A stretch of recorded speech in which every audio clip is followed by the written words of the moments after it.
பாடகி ஜானகி அம்மா இறந்து போனதுக்கு பிறகு, அவங்க பயன்படுத்தின ஒரு சில பொருட்கள மட்டும் பத்திரப்படுத்திட்டு, மீதி பொருட்கள மருமகள் தூக்கி வெளிய வீசியிருக்காங்களாம். இந்த விஷயத்த பார்த்துட்டு ஒட்டுமொத்த உறவினர்களும் கண்ணீர்ல மூழ்கியிருக்காங்க. அதோட விவரத்த தான் இந்த வீடியோல பார்க்க போறோம். 88 வயசு ஆகியிருந்த ஜானகி அம்மா கடந்த வாரம் உடல்நலக்குறைவு காரணமா காலமாயிட்டாங்க. அவங்க இறந்து போனதுக்கு பிறகு அவங்களுடைய வாழ்க்கை முறைய பத்தியும், அவங்க எவ்வளோ பேருக்கு என்ன மாரி உதவிகள் செஞ்சிருக்காங்க அப்படிங்கிற மாதிரி பல விஷயங்கள தினமும் பார்த்து வந்துட்டு இருக்கோம். அந்த வகையில ஜானகி அம்மாவ கடைசி காலகட்டத்தில பார்த்துக்கிட்டது அவங்களோட மருமகளும், பேத்தி அப்சராவும் தான். சொல்லப்போனா பேத்தி அப்சரா ஜானகி அம்மாவோட இறுதிச் சடங்குல சிரிச்சுட்டே வந்து வீடியோ பேசினாங்க அப்படிங்கிற மாதிரி ஒரு சர்ச்சையும் கிளம்பிச்சு. அதுக்கு ஜானகியோட பேத்தி அப்சரா அவங்க தரப்புல விளக்கம் கொடுத்திருக்காங்க.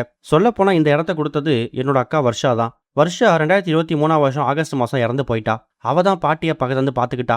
இப்ப அவ இறந்து போனதுக்கு பிறகு அந்த பொறுப்பு என்கிட்ட வந்திருக்கு. கடைசி வரைக்கும் பாட்டிய இன்னும் கொஞ்ச நாட்கள் உயிரோட வச்சிருக்கணும் அப்படிங்கிறது தான் நானும் அம்மாவும் ஆசைப்பட்டோம். அப்படி இருக்கும்போது நாங்க எப்படி பாட்டி இறந்து போன இறுதிச் சடங்குல சிரிச்சிருப்போம்.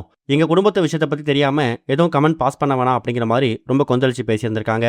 அதனால ஜானகி அம்மாவுக்கு வர்ஷான்னு சொல்லக்கூடிய பேத்தியும் இருந்திருக்காங்க. அவங்க இறந்து போன விஷயமும் தெரிய வந்திருக்குது. இந்த மாதிரி சூழ்நிலையில கடந்த ஒரு சில வருஷங்களாவே பாடகி ஜானகி அம்மா சென்னையில இருந்து வீட்டை காலி பண்ணி மைசூருக்கு போயிருக்காங்க. மைசூர்ல இருக்கக்கூடிய அவங்க சொந்த பண்ணை வீட்டில் தான் உறவினர் வீட்டில் வசிச்சிருக்காங்க. அங்கதான் மருமகளும் பேத்தியும் ஜானகி அம்மாவை பக்கத்துல இருந்து பார்த்திருக்காங்க. அந்த ரூம்ல அவங்க பயன்படுத்தின பொருட்கள், அதுவும் கடந்த ஒரு சில மாதங்களாவே தன் மகன் இறந்து போனதுக்கு பிறகு ஜானகி அம்மா சரியா சாப்பிடாம தூங்காம படுத்த படுக்கையா இருக்காங்க. அந்த மாதிரி நேரங்களில் அவங்க பயன்படுத்தின பொருட்கள், அந்த பெட்ஷீட், உடம்பு சரியாதப்ப பெட்ல இருந்தப்ப அவங்க போட்டுக்கிட்ட மாற்று உரை, இது எல்லாத்தையுமே எப்படி இருந்தாலும் மற்றவங்களுக்கு கொடுக்க முடியாது.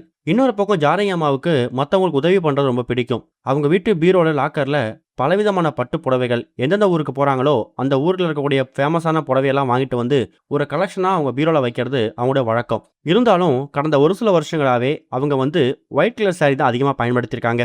அந்த ஒயிட் கலர் சாரியை பயன்படுத்தும் போதே அதில் சாதாரணமாக பயன்படுத்தாம உயர் ரக புடவைகளை பயன்படுத்துறது தான் அவங்க வழக்கம். அந்த மாதிரி புடவைகளை சும்மா தூக்கி போட்டு வீசாம அதை நெருப்பு வச்சு கொளுத்தாம 4 பேருக்கு உதவியா இருக்கணும் அப்படிங்கிறதுக்காக அவங்களுடைய மருமகளும் பேத்தியும் ஆதரவற்ற இல்லங்களுக்கு, குறிப்பா முதியோர் இல்லங்களுக்கு, அங்க இருக்கக்கூடிய முதியவர்கள் ஜானகி அம்மா வயசுல இருக்கக்கூடிய பாட்டிகளுக்கு அதை கொடுத்துடலாம். நமக்கு தான் அது பழசு, ஆனா அவங்கள பொறுத்த வரைக்கும் அது புத்தம் புதுசா இருக்கும்.